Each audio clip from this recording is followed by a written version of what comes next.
で、そのもう地面がもう今すぐにでもこう張り裂けるような、もうだいぶね、それは怖かったんじゃないかなというふうに思います。これらがね、結構ね、重要なことなんじゃないかなと思います。本日の動画は、ちょうどね、今日の10年前ですね、2011年の3月11日、僕はね、まだ4歳だったんですけども、やっぱりその時の衝撃というのが大きかったので、今でもね、その時の情景というのがまだね、すごい印象深く残っているんですけども、10年前でまだね、4歳だった時の僕の記憶がまだね、今になってもまだ覚えてるっていうほどね、衝撃的な日になったわけなんですけども、もうその日から10年ね、時が経ってしまったわけなんですけども、それで今回ね、地震が起きた時とかってやっぱりいろんなパターンがあると思うんですよね。今回はそんな僕がね、その時に経験したパターンというのを紹介しつつですね、じゃあそういう時にどうすればいいのかっていう風にね、今の僕がね、考えてみましたので、ぜひね、最後まで見ていってください。震災の時にどういう経験をしましたか、ぜひコメント欄で教えてください。はい、ということで、その時はね、もう習い事からのね、帰り道だったんですけども、当時まだ、ね、幼稚園生ってこともあって、親とね、一緒に歩いて帰って行ったんですけども、歩いていたら急に大きな揺れがあったわけですよ。で、その時ね、あまりね、こう、地震とかっていうのあんまり知ってなかったと思うんでね、年齢的に。それで、じゃあその時どうしたのかっていうと、その近くにね、たまたまいた数人の方と、こう、一緒にこう抱き合って、一つのね、あれになって、で、この揺れが収まるまでね、耐えたというか待ったといった感じになるんですね。揺れてる最中はですね、僕がその時何を思っていたのかっていうと、僕がこう見ていたのはね、地面だったんですよ。で、こう地面がすごい揺れてるわけじゃないですか。で、そのもう地面がもう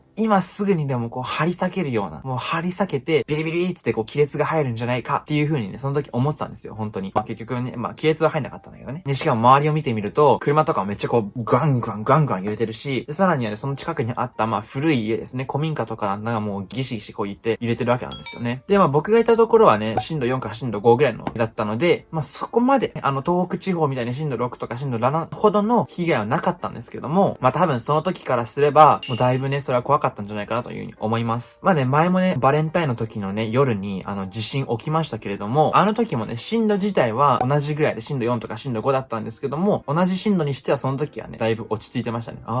みたいな。なんか強いなとは思ったんだけどね。で、しかもその時のバレンタインの時の大地震っていうのが、東日本大震災の余震っていうのがまだすごい信じられないですよね。10年経った今でもまだその余震があるんだなっていう感じですよね。もうね、10年とかもずっと日本にいれば多分地震も多分何十回も多分経験してるし、慣れたよねって感じですよね。それでね、話を戻すと、家帰ってですね、テレビをつけるわけですよ。で、もうそうすると、もうどのテレビ局もね、全部ね、地震の話なんですよ。当たり前ですけども。で、当時の、僕のね、このテレビ好きの僕からすれば、すごいね、慣れたんですけども、今思うと正直どうでもいいかなみたいな感じですけどね、今は YouTube なんでもう。翌日、朝起きてテレビをつけると、ヘリコプターが飛んでて、それでね、家の屋上とかに逃げてる人を救助しているっていうね、映像が流れていたんですね。で、当時はね、他の番組やるよって思ってたんだろうですけども、今ね、それをさらに思ってみると、なんか、すごいですよねって感じですよ。なんか、興味深いというか、感慨深いというかね。で、しかもね、津波とかのね、映像もなんかあるわけじゃないですか。なんか、津波で逃げて、みたいな、津波注意報とか津波警報みたいなものも、ね、テレビのこの端の方にね、出てるわけですけども、多分その時本当になんとも思っていなかったと思います。だって津波ってのも多分何なのかもそんなね、詳しくわかんなかったと思うし、今思うと、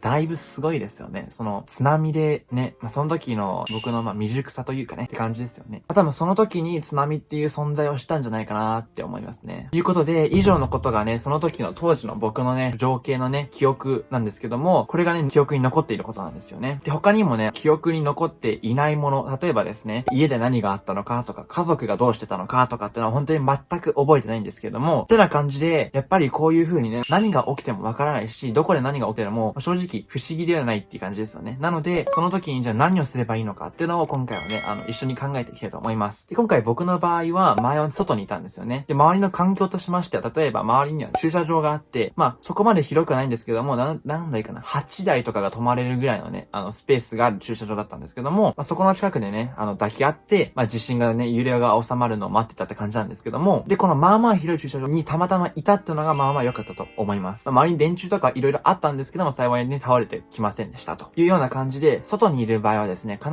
ず広い場所にね、逃げるように避難するようにしましょう。例えば細い道にいたとか、周りに例えば倒れてきたりなんか落ちてきそうなものがない、そういう場所にね、避難しておくといいんじゃないでしょうか。で、さらにね、そこでもですね、途中で何が落ちてくるかもわかんないし、何が起こるかわからないので、姿勢を低くして、頭をね、しっかり守って、で、この揺れがね、収まるのを待ちましょうといったような感じだと思います。で、もしね、一人で行動していた場合、それはね、この家族と再会ね、できるように避難場所の統一だったりとか、こういう時はどういう風にしようねっていう風な、家族会議みたいなものを軽くやっておくと、万が一の場合にね、かなり役に立つというか、いいんじゃないんでしょうかという風に思います。で、しかもできるだけね、この連絡がいつでも取れるような状態にね、しとくのもいいんじゃないかなと思いますので、携帯を持ち歩いたりとか、モバジュとか持ってたりとか、あとはテレフォンカードとか、あとね、小銭とかね、10円玉とか持っといて、電話ボックスにこうね、電話できるようにするとかね、しておくといいんじゃないでしょうか。これらがね、結構ね、重要なことなんじゃないかなと思います。やっぱりね、最後になんですけども、やっぱり日本というのは、すごいね、どうしても地震が起きやすい、こういう位置に存在にしているので、もうしょうがないというところあると思います。その地震とか自然災害というのを起こすことを止めることはできないんですけれども、ただ、被害というのを大きくしないということはできると思うんですね。例えば地震でしたら家を強化したりとか、家具とかをね、固定したりとか、あとはね、すぐね、広い場所に避難できるように、ルート確認しとくとか、逆にね、地震じゃなくて、例えば台風とか嵐とかね、そういうのがあったとするときにも、例えば家の屋根をね、強化させておくとか、あとね、家の外にあったものを家の中に持ってくるとか、あとはね、最悪外にしか置けないものでもあっても固定しておいたりとか、そういうようなね、対策というのはできると思うんですね。その対策をすることによって、被害というのをちっちゃくすることは可能だと思うので、その対策をすることは非常に重要なんじゃないかなというふうに思います。いうことなので、このようにね、僕はね、東日本大震災というのが多分1回目の大きなそういう災害だと思うんですけども、それ以前にもですね、もっと僕より年齢が大きい人であれば、例えば新潟のね、地震とか、あとは阪神淡路大震災とか、そこら辺を経験している方とか、あとは台風とかもそうですね、台風10何号みたいな、そういうやつとか、いろんなね、そういうのもあると思うので、そういう経験があるからこそ、それを活かして未来の私たちの生活をよりね、快適に、そしてより安全にね、生活できるようにできるんじゃないかなというふうに僕は思います。それではね、今日の動画はこんな感じで終わりたいなと思います。皆さんもね、もしね、何かね、家でも家族の中でこういう対策してるよっていうのがありましたら、ぜひコメント欄でね、教えてください。ということで、この動画でいいなと思った方は、ぜひ高評価、そしてチャンネル登録よろしくお願いします。それではね、また次回の動画でお会いいたしましょう。バイバイ。